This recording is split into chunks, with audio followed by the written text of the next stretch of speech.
Comment savoir ce que je veux vraiment dans ma vie? Bon, une question importante et justement je voulais la traiter dans cette vidéo à travers 4 éléments que je vais vous proposer d'aller regarder, d'aller observer et puis tout à la fin je vous proposerai un exercice pour répondre à cette question existentielle. Alors bonjour à tous, je suis Valérie, votre facilitatrice en transition de vie et dans ces micro-capsules j'avais vraiment envie de vous proposer du contenu positif et joyeux pour vous accompagner dans vos transitions et vous aider à être pleinement qui vous êtes vraiment. Donc, comment répondre à cette question? Comment savoir ce que je veux vraiment? Alors, vous ne me la posez pas aussi simplement dans les accompagnements que je propose, mais souvent vous me partagez la chose suivante, c'est, tu sais Valérie, voilà, je ne suis pas tout à fait sûre de ce que je veux. Des fois j'ai l'impression de capter les pensées, les envies des autres, et puis de suivre un courant qui n'est pas le mien, quoi, qui n'est pas le courant que je dois suivre. Ou parfois certains commencent à me dire, ah je pressens un truc, là j'ai l'impression que mes choix ne sont pas les bons.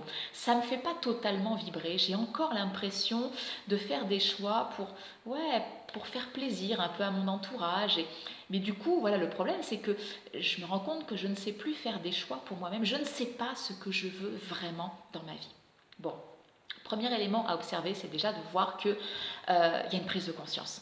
Oui, quand vous vous posez cette question, qu'est-ce que je veux vraiment dans ma vie, c'est qu'il y a une prise de conscience. Prise de conscience qu'il y a un mal-être dans votre vie. Alors mal-être qui n'est pas forcément encore profond, hein. Ça peut être juste, oui, vous vous rendez compte que ça manque d'intensité, qu'il y a de l'ennui qui commence à s'installer, mais c'est déjà bien parce qu'à partir de cette prise de conscience, vous allez pouvoir commencer à changer les choses. Deuxième élément, ça va être en effet d'aller regarder honnêtement et peut-être un peu brutalement les différents secteurs de votre vie. Allez voir finalement, répondez à la question la question suivante c'est qu'est-ce que j'ai vraiment décidé pour moi? Allez regarder par exemple votre environnement, votre lieu de vie. Est-ce que vous avez vraiment décidé de choisir là où vous habitez aujourd'hui? Ou est-ce que c'est un choix, on va dire, de confort pour maintenir une certaine proximité, peut-être avec des enfants, des parents, des connaissances, des amis, un travail peut-être? Mais est-ce que vous avez véritablement choisi le lieu dans lequel vous vivez aujourd'hui? Allez regarder peut-être aussi du côté de votre job. Est-ce que vous avez vraiment choisi le job que vous exercez aujourd'hui ou est-ce que c'est un choix sécuritaire pour votre famille, pour rassurer vos parents qui avaient de grandes ambitions peut-être pour vous? Allez regarder aussi peut-être du côté de vos loisirs. Est-ce que ce sont véritablement des loisirs que vous auriez choisis ou c'est parce que bon, on fait tous ensemble et vous suivez le mouvement? Est-ce que vous avez véritablement choisi les relations que vous avez aujourd'hui? Si vous aviez tout ce que vous aimeriez avoir dans votre vie, on va dire émotionnellement parlant, affectivement parlant, matériellement parlant, est-ce que vous auriez exactement les mêmes relations qu'aujourd'hui? Allez voir du côté de votre spiritualité, vos finances, c'est-à-dire votre niveau de vie. Est-ce que vous avez véritablement choisi votre niveau de vie ou est-ce qu'inconsciemment vous ne maintenez pas un niveau de vie pour garder ce sentiment d'appartenance avec les gens qui font partie de de vos relations proches? Allez regarder honnêtement tous les secteurs de votre vie et vous allez voir les prises de conscience qui vont tout d'un coup émerger. Qu'est-ce qu'on va en faire de tout ça? Troisième élément à aller observer, c'est bon, ok, je vois bien tout ce que je n'ai pas véritablement choisi. Quel nouveau sens j'ai envie de donner à ma vie? C'est le troisième point à aller observer. Quel nouveau sens je veux donner à ma vie? Alors, nouveau sens, j'entends deux choses par là. Nouveau sens, c'est le sens dans le sens signification. Quelle signification finalement je veux donner à ma vie? Ça revient à chercher votre ikigai, mon outil de prédilection, avec lequel je vous accompagne dans vos transitions de vie. Chercher son ikigai, en fait, c'est simplement trouver votre raison d'être, dans laquelle se trouve votre fameuse mission de vie, que vous cherchez tellement, comme le Saint Graal. C'est ça, quelle est votre mission de vie? Quelle est votre raison d'être? Qu'est-ce qui vous donne envie de vous lever chaque matin? Ça, c'est vraiment le sens, la signification que vous donnez à votre vie. Pourquoi vous êtes incarné sur cette terre, en fait, finalement. Et puis, il y a le sens, en fait, le sens, la direction. Donc, quelle direction j'ai envie de donner à ma vie? À partir de ces constats que j'ai fait au point 2, à l'élément 2 que j'ai regardé honnêtement et brutalement. Quand on parle de nouvelle direction, forcément, il va y avoir une mise en mouvement. Et qui dit mise en mouvement, forcément, dit qu'il y a un point de départ. Le point de départ, c'est le quatrième élément que je vais vous demander d'observer. Le point de départ, c'est vous. C'est qui je suis vraiment et qui je choisis d'être surtout. Alors, comment répondre à qui je suis vraiment? On va les regarder, mettre à jour. C'est quoi mon talent? C'est quoi mes talents? Qu'est-ce qu'on me reconnaît comme talent?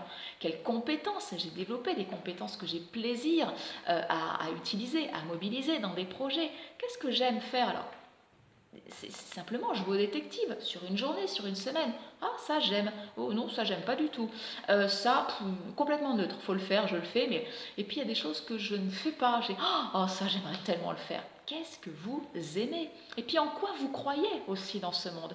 Donc tous ces éléments vont dire tellement de choses à propos de qui vous êtes vraiment. Et après, évidemment, l'étape d'après, c'est qui je choisis d'être. Parce qu'en effet, il y a cette petite personne tout étriquée qui ne se choisit pas. Pourquoi? Parce que vous n'osez pas dire non aux autres. Vous savez, quand on commence à dire non aux autres, on commence à se dire oui à soi-même, on commence à se choisir. Et quand on se choisit, finalement, on est en train de révéler au monde et puis surtout d'offrir au monde le cadeau que l'on est, c'est-à-dire dans notre grandeur, dans ce qu'on a de plus grand et de plus beau à offrir. Donc je vous rappelle les 4 éléments à observer pour pouvoir répondre à la question comment savoir ce que je veux vraiment dans ma vie? C'est ok, il y a une prise de conscience. Je vais aller regarder honnêtement les différents secteurs de ma vie. Qu'est-ce que j'ai vraiment décidé pour moi là-dedans? Troisièmement, je vais donner un nouveau sens, sens signification et sens direction à ma vie. Et quatrièmement, à partir de là, eh bien, qui je choisis d'être, qui je suis vraiment. Vous voyez que pour répondre finalement à la question comment savoir ce que je veux vraiment dans ma vie, il faut répondre à la question qui je suis vraiment, qui je choisis d'être vraiment. Pour ça, l'ikigai est un outil extraordinaire de connaissance de soi. Je vous inviterai à nous rejoindre si vous le souhaitez, si vous sentez que c'est pour vous un atelier ikigai sur 3 soirées, 100% en ligne, ou carrément si vous avez vraiment un projet de transition de vie, que ce soit personnel ou professionnel, de rejoindre le programme de 45 jours Ikigai, donner un sens à votre vie. En attendant, si vous ne faites pas partie de ma communauté des joyeux en transition, je vous invite vraiment à télécharger le guide que j'ai écrit pour vous. C'est totalement offert, c'est gratuit. Le guide Ikigai, la joie d'être soi. C'est un concentré de valeurs qui va vous permettre justement d'aller chercher les éléments importants à mettre dans votre Ikigai pour pouvoir identifier justement votre raison d'être. Et vous allez voir que cet outil l'Ikigai ne vous permet pas exclusivement de trouver votre job idéal. C'est un outil qui permet une connaissance intime de soi et qui va vous dire en fait, qui va vous orienter en fait très justement dans tous les choix que vous pourrez faire dans tous les domaines de votre vie. C'est un outil qui s'applique à tous les domaines de votre vie. Le lien est juste en dessous de cette vidéo en description. Je vous invite à le télécharger gratuitement et à rejoindre la communauté des joyeux en transition. Pour clore cette vidéo, n'oubliez surtout pas que c'est important de répondre à cette question, savoir qui je choisis d'être vraiment, parce que quand vous allez vous autoriser, important le mot autoriser, quand vous allez vous autoriser en fait à être pleinement mais qui vous êtes vraiment, vous allez véritablement changer le monde parce que vous allez permettre aux autres d'en faire autant. Je vous embrasse et je vous dis à demain.